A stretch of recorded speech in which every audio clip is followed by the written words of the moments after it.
Hello students, Venus education academy में आपका स्वागत है। आज हम कक्षा 10th की विज्ञान की वर्कशीट नंबर 11 करेंगे। ये 30 जुलाई 2021 की वर्कशीट है और बहुत आसान वर्कशीट है। ये विज्ञान के आपके चैप्टर नंबर 13 से ली गई है।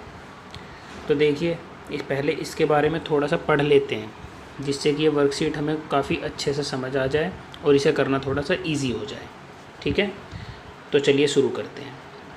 इस वर्कशीट के अंदर चुंबक के बारे में जानकारी दी गई है, जिसके बारे में लिखा है चुंबक के बारे में अधिक जानकारी। तो सबसे पहले इन्होंने बात की है चुंबक की खोज को लेके। तो पढ़ते हैं चुंबक की खोज कैसे हुई। इन्होंने लिखा है प्राचीन यूनानी प्राकृतिक चुंबक मैग्नेटाइट की खोज करने वाले पहले लोगों में से थे। यानी प्रकृति में मिलने वाली जो सबसे पहली चुंबक थी, उसको किसने खोजा? उसको प्राचीन यूनानियों ने खोजा। अच्छा, क्या किया उसके लिए? उनके लिए चुंबक तो एक जादुई आकर्षण था, क्योंकि देखो पहली बार खोजा गया था, तो उनके लिए ये एक जादू से कम नहीं था। तो इसीलिए उन्हें ये एक जादू जैसा लग रहा था। चुंबकीय क्षेत्र को देखा नहीं जा सकता, लेकिन इसके प्रभाव को महसूस किया जा सकता है। अब ये चुंबकीय क्षेत्र क्या होता है? देखो, आपने कभी एक चुंबक के चारों तरफ ये महसूस किया होगा कि जब हम उसके पास कोई लोहे की चीज़ या कोई दूसरी चुंबक लेके जाने की कोशिश करते हैं, तो वो चुंबक उस लोहे की चीज़ को या दूसरी चुंबक को या तो अपनी तरफ खींचने की कोशिश करती है या उसको धकेलने की कोशिश करती है। तो इस तरीके से चुंबक के चारों तरफ एक छोटा सा ऐसा क्षेत्र बन जाता है, जिसके अंदर चुंबक दूसरी चुंबक पर या लोहे की किसी दूसरी वस्तु पर बल लगाती है। अब वो क्षेत्र हमें दिखता नहीं है, लेकिन हाँ, उस क्षेत्र के अंदर जो बल लगता है वो महसूस किया जा सकता है। तो ये इसी बात को बोल रहे हैं कि जो चुंबकीय क्षेत्र है उसको देखा नहीं जा सकता, लेकिन इसके प्रभाव को आप महसूस ज़रूर कर सकते हो। बिल्कुल ऐसे ही जैसे मैंने आपको बताया, आप किसी दूसरी चुंबक को या कील को उसके पास लेके जाइए उस चुंबक के, तो आप देखेंगे आपको उसको स्पर्श यानी टच कराने की ज़रूरत नहीं पड़ेगी। वो दूर से ही उस चुंबक को अपनी तरफ खींचने की कोशिश कर लेगी। क्यों? क्योंकि वो वस्तु उस चुंबक के क्षेत्र के अंदर आ जाएगी। जब कोई वस्तु किसी चुंबक के चुंबकीय क्षेत्र के अंदर आना शुरू कर देती है, वहाँ से उस पर बल लगना प्रारंभ हो जाता है, क्योंकि चुंबकीय क्षेत्र की एक सीमा होती है। चलिए, आपको शायद ये समझ आ गया होगा, तो अब आगे बढ़ते हैं।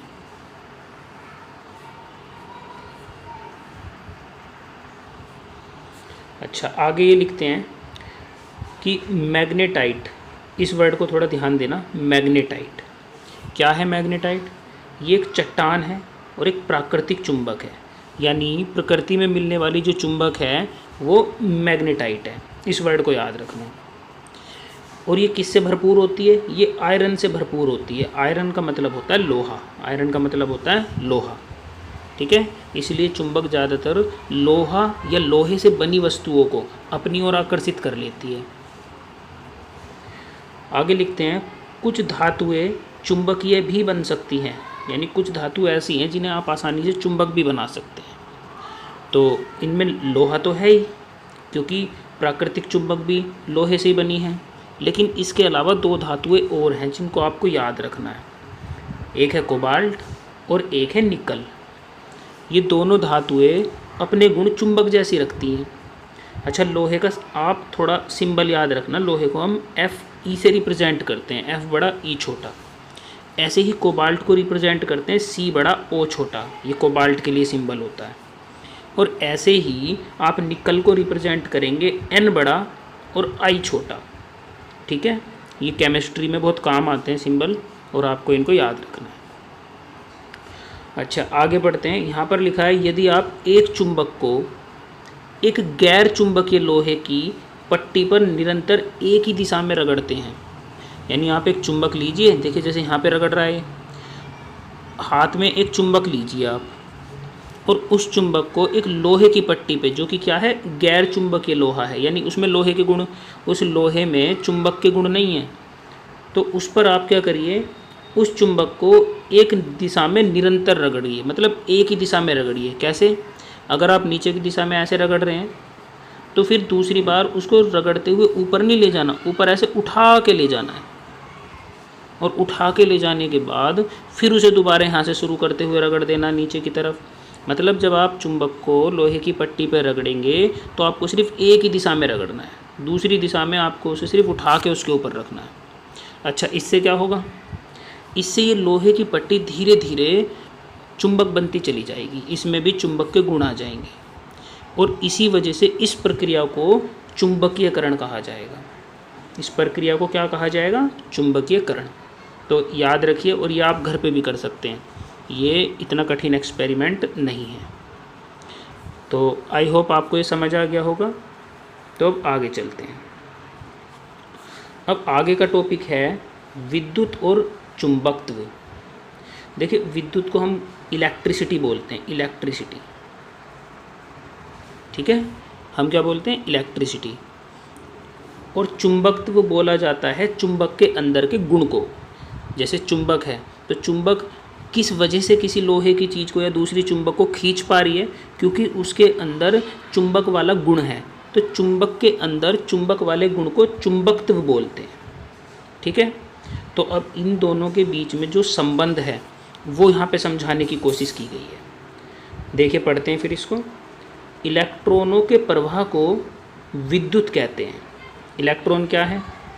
आपने 9th क्लास में पढ़ा होगा कि एक परमाणु के अंदर बीच में ऐसे करके नाभिक होता है जो प्लस का चार्ज होता है इस पर, और उसके चारों तरफ ऐसे करके कक्षाएं बनी होती हैं कुछ, और उन कक्षाओं में इलेक्ट्रॉन घूम रहे होते हैं। इलेक्ट्रॉन को हम ई ऊपर माइनस के निशान से दर्शा देते हैं, क्योंकि इलेक्ट्रॉन के ऊपर माइनस का चार्ज होता है। तो ये यही बोल रहे हैं कि जब ये इलेक्ट्रॉन प्रवाह करने लगे, प्रवाह मतलब बहने लगे, इसी को हम विद्युत यानी इलेक्ट्रिसिटी बोल देते हैं। जैसे ही इलेक्ट्रॉन एक तार से गुजरते हैं वे चुंबकीय क्षेत्र बनाते हैं। यानी जब ये इलेक्ट्रॉन किसी वायर से गुजरेंगे, वायर मीन्स तार से गुजरेंगे, अब ये तार से गुजरेंगे यानी एक तरह से हम ये कह सकते हैं कि जब कोई विद्युत तार से गुजर रही है, क्योंकि इलेक्ट्रॉन जब गुजरते हैं उसी के प्रवाह को तो विद्युत बोलते हैं। तो हम ये भी बोल सकते हैं जब किसी तार से विद्युत धारा गुजरती है तो उसके चारों तरफ क्या उत्पन्न हो जाता है? चुंबकीय क्षेत्र उत्पन्न हो जाता है। तो यहाँ पर वैज्ञानिकों ने ये सोचा कि विद्युत धारा जब किसी तार में प्रवाहित करते हैं तो उससे चुंबकत्व यानी चुंबकीय गुण आ जाता है उसके अंदर। तो उन्हें लगा कि विद्युत धारा और चुंबक में कोई संबंध जरूर है। तो आगे वो यही लिखते हैं कि वैज्ञानिकों का मानना है कि चुंबक और बिजली एक ही बल का हिस्सा हैं, यानी ये दोनों किसी एक ही बल से कनेक्ट हैं, और इसी बल को विद्युत चुंबकीय बल कहते हैं। देखिए, इसमें दोनों नाम आ गए, विद्युत भी और चुंबक भी। क्यों? क्योंकि ये दोनों आपस में कनेक्टेड हैं, तो इसलिए उन्होंने दोनों ही नाम बोल दिए विद्युत चुंबकीय बल। तो आपको ध्यान देना है, जब भी विद्युत चुंबकीय बल के बारे में बात की जाए आपको ये पूरी बात समझा के उनको लिख देनी है, ठीक है। चलिए आगे बढ़ते हैं। अब ये जो बात थी इसकी खोज सबसे पहले किस वैज्ञानिक ने की? तो देखिए, इनकी यहाँ पर फ़ोटो बनाई हुई है। इनका नाम है हंस क्रिश्चियन ऑस्ट्रेट। आपको नाम अच्छे से लिख के प्रैक्टिस करनी है, नाम लिखते समय गलती नहीं करनी। इसको बोलते हैं नाम को हंस क्रिश्चियन ऑस्ट्रेट। अच्छा, इन्होंने क्या किया? ये एक डेनिश के भौतिक वैज्ञानिक हैं। डेनिश देश का नाम है और भौतिक यानी फिजिक्स, यानी फिजिक्स के वैज्ञानिक थे ये।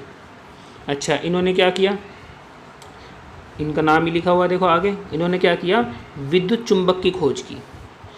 कब की? 1820 में। विद्युत चुंबक जैसे नाम से चल पता लग रहा है कि विद्युत के कारण कोई चीज़ चुंबक बन जाती है। यानी अभी हमने ऊपर बात क्या की थी कि जब एक तार के अंदर इलेक्ट्रॉन गुजरते हैं, यानी दूसरे शब्दों में कहें तो विद्युत गुजरती है, तो उसके चारों तरफ क्या बनता है? चुंबकीय क्षेत्र बनता है। तो यहाँ पर क्या हो रहा है?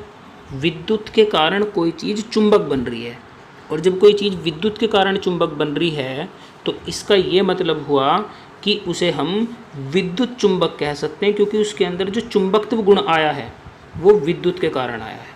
और इस चीज़ की खोज किसने की? इस चीज़ की खोज इन वैज्ञानिक ने की। इनका नाम क्या है? हंस क्रिश्चियन ओस्ट्रेट। और कब की?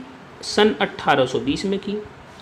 तो देखिए बहुत ही आसान है, इतना कठिन नहीं है, बस आप मेरी बातों को थोड़ा ध्यान से समझना।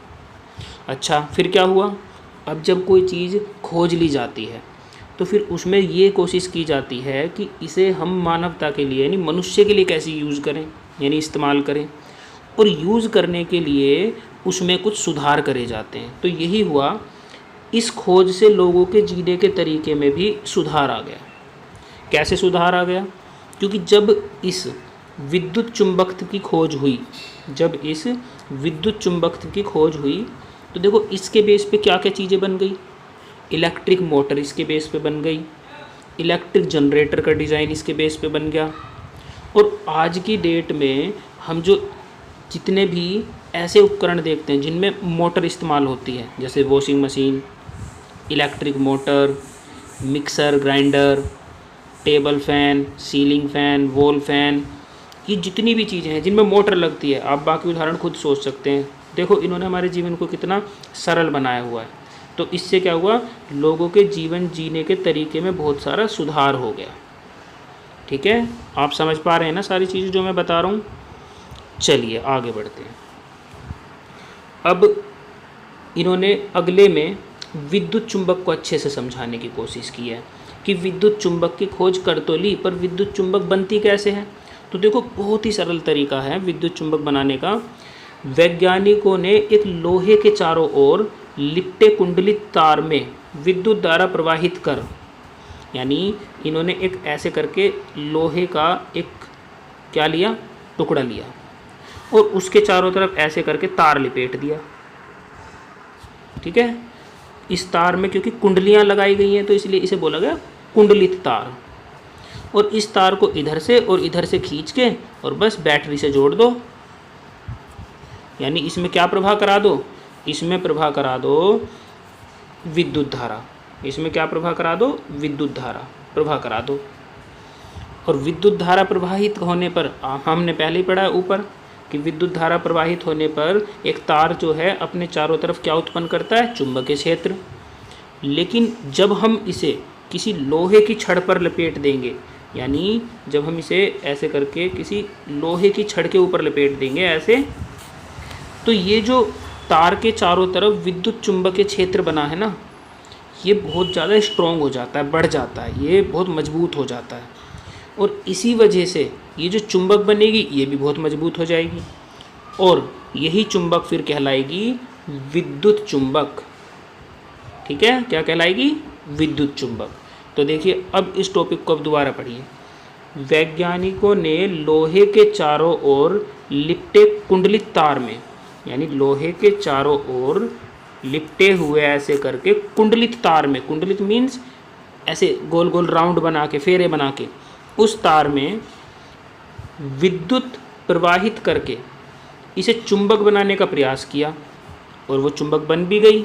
और इसी प्रकार के चुंबक को विद्युत चुंबक कहते हैं। ठीक है, जितने भी मोटर्स हैं सब में विद्युत चुंबक हमें देखने को मिलती है। जब हम मोटर के अंदर विद्युत धारा प्रवाहित करते हैं तो उसके अंदर जो कॉपर की वायरिंग है जो लिपटी हुई है अंदर, वो चुंबक बन जाती है। और वो चुंबक बनने के बाद मोटर के अंदर रखी हुई पहले से ही एक चुंबक पे एक बल लगता है, यानी फोर्स लगती है, और बस उसी फोर्स की वजह से वो मोटर घूमना शुरू कर देती है। ठीक है, चलिए आगे देखते हैं। आगे लिखते हैं विद्युत चुंबक की शक्ति भिन्न भिन्न हो सकती है, यानी जो विद्युत चुंबक हम बनाएंगे उसकी जो पावर है वो अलग अलग हो सकती है। अच्छा, किस चीज़ पे निर्भर करती है, कैसे अलग अलग हो सकती है? तो अलग अलग होने के लिए दो चीज़ों पे निर्भर करेगी शक्ति। एक तो विद्युत धारा की मात्रा पे निर्भर करेगी, यानी आप कितनी ज़्यादा विद्युत धारा दे रहे हो। आप जितनी ज़्यादा विद्युत धारा दोगे शक्ति उतनी ही ज़्यादा हो जाएगी, अर्थात जितनी ज़्यादा आप विद्युत धारा उसमें बढ़ाते जाओगे वो मैग्नेट यानी वो चुंबक उतनी ही ज़्यादा स्ट्रॉन्ग होती चली जाएगी। और दूसरा किस पे निर्भर करती है? तार को कुंडलित करने की संख्या पर निर्भर करती है। यानी आप ऐसे समझो, आपने एक लोहे के टुकड़े पर ऐसे करके 5 राउंड लगाए और दूसरी तरफ आपने लोहे के टुकड़े पे ऐसे करके वायर के 10 राउंड लगाए। तो 10 वाले में क्योंकि हमने तार की कुंडली की संख्या ज़्यादा कर दी तो ये स्ट्रॉन्ग मैग्नेट बन जाएगी, और इसमें तार की कुंडली की संख्या कम है तो ये थोड़ी सी वीक मैग्नेट रह जाएगी। वीक माने कमज़ोर रह जाएगी, और ये स्ट्रॉन्ग माने प्रबल बन जाएगी, बहुत ज़्यादा मजबूत मैग्नेट बन जाएगी। तो इसलिए इन्होंने बोला है कि विद्युत शक्ति जो चुंबक की होती है वो किस पर निर्भर करती है, वो 2 चीज़ों पर निर्भर करती है। एक तो विद्युत धारा की मात्रा पर निर्भर करती है, और एक वो करती है तार जो हमने कुंडली बनाई थी तारों की उनकी संख्या पर निर्भर करती है, उनकी संख्या पर। अब इस तरह से बनी हुई जो विद्युत चुंबक हैं उनका उपयोग कहाँ किया जाता है, तो देखिए यहाँ पर एक चित्र दिखाया हुआ है। इस चित्र में इस विद्युत चुंबक की सहायता से लोहे के सारे कबाड़ को कितनी जल्दी उठा के और छांट के दूसरी जगह रखा जा सकता है। तो ज़्यादातर इस जगह में इसका इस्तेमाल कर लेते हैं।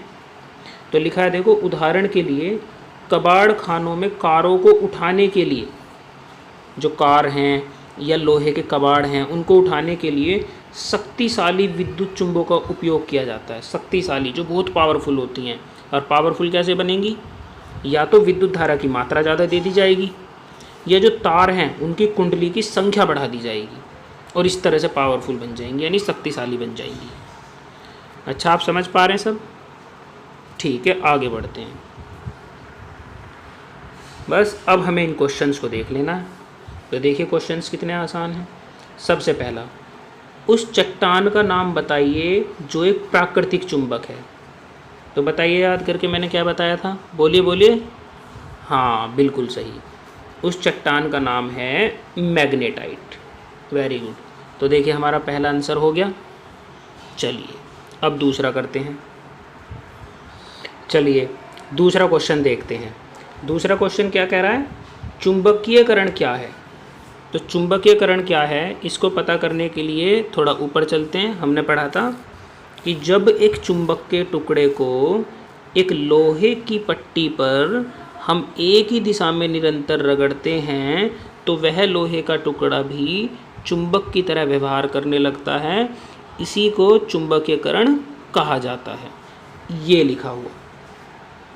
तो आप इसको कहाँ से कहाँ तक लिखेंगे अपने आंसर में, यहाँ से। यदि आप ये पूरा यहाँ से लिखते चले जाएंगे, पूरा और चुंबकीयकरण कहते हैं या कहा जाता है, यहाँ तक लिख दीजिएगा और आपका आंसर हो जाएगा। अब आते हैं तीसरे क्वेश्चन पे। तीसरा क्वेश्चन कहता है विद्युत चुंबक की खोज किसने की। तो बताइए किसने की। अभी हमने पढ़ा था डेनिस के जो वैज्ञानिक थे हंस क्रिश्चियन ओस्ट्रेट, इन्होंने की 1820 में की। बस ये इसका आंसर हो जाएगा। अब आते हैं चौथे क्वेश्चन की तरफ। विद्युत वाहक बल को परिभाषित कीजिए।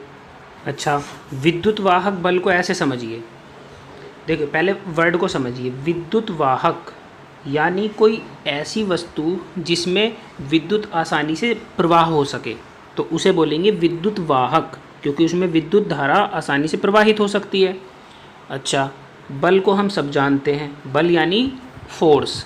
किसी भी चीज़ पे जब हम बल लगाते हैं तो उस बल के प्रभाव से वो वस्तु या तो चलती हुई तो रुक जाती है या रुकी हुई चलने लगती है।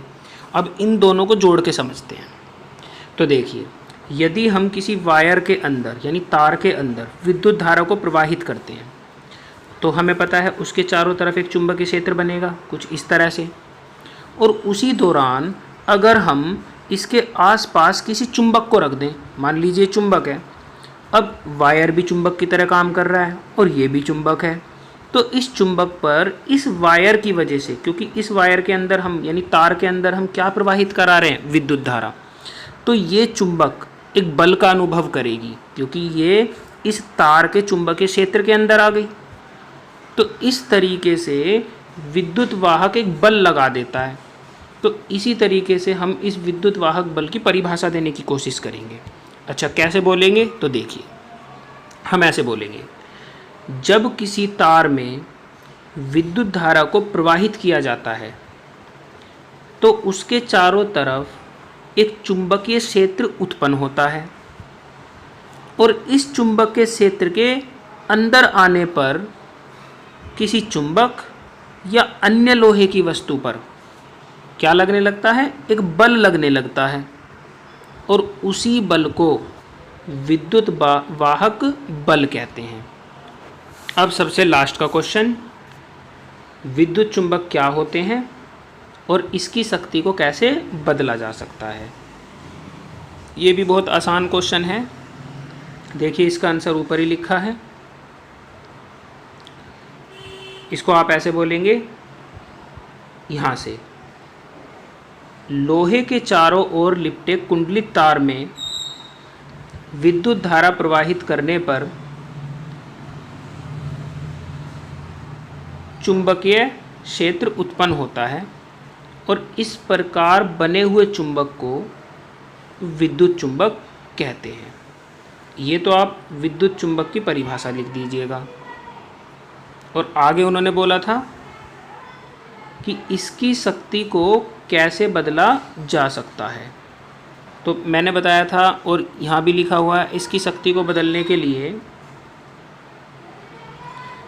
विद्युत धारा की मात्रा और तार को कुंडलित करने की संख्या, अगर हम इन दोनों को बदल दें तो इसकी शक्ति को बदला जा सकता है।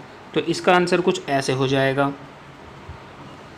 कि विद्युत चुंबकीय शक्ति को बदलने के लिए उसमें प्रवाहित होने वाली विद्युत धारा को बदलकर या कुंडलित तार की संख्याओं को बदलकर इसकी शक्ति को बदला जा सकता है। इस तरीके से आप अपना आंसर लिख दीजिएगा। तो इस प्रकार हमारी ये वर्कशीट कंप्लीट हो जाती है। आई होप कि आप सब बच्चों को बहुत अच्छे से समझ आई होगी। और ये लास्ट का संदेश जो कि कोविड से रिलेटेड है, आप इस पे थोड़ा ध्यान दीजिएगा। नियमित रूप से अपने हाथ को साबुन से और पानी से धोते रहिएगा।